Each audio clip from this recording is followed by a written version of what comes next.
Après le symposium sur la vie et les œuvres du camarade Ahmed Sékou Touré à Farana, le Kantia de Farana organise un déjeuner à Conakry pour remercier ses panélistes. Un moment émouvant qui regroupe la grande famille des fils ressortissants de Farana et compagnons de la Révolution.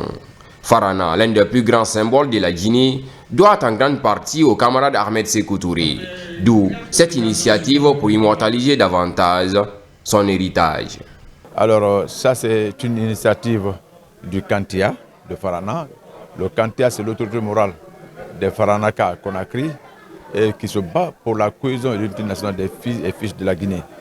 Alors nous avons estimé avec toute cette contribution de tous les Guinéens, à commencer par le président de la République, il fallait réunir et ceux qui ont été véhiculés l'idéologie de la Sékou Touré à Farana lors de la fête du 2 octobre, et réunir tous ceux qui sont battus pour que la fête soit belle, et en même temps réunir les membres du comité des familles, du comité central et du BPN, du PDG RDA, pour leur dire très honnêtement merci pour leur contribution.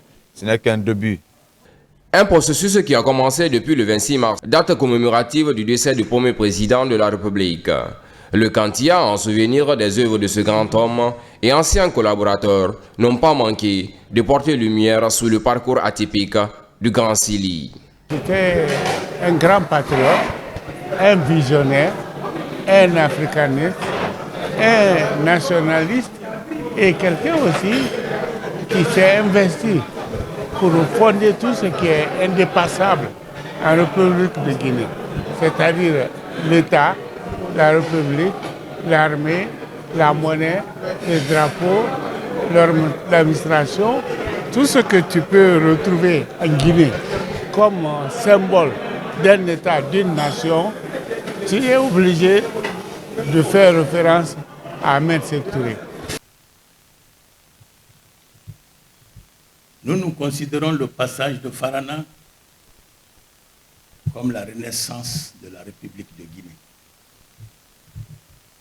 Ahmed Sékou Touré, s'il n'est pas le plus grand de son époque, en tout cas, il est parmi les grands de cette époque. Pour avoir fait ce qu'il a fait, comme il l'a dit, décoloniser la Guinée, décoloniser l'ensemble des territoires africains au sud du Sahara, mais aussi participer à la libération de l'ensemble des peuples en lutte pour leur indépendance.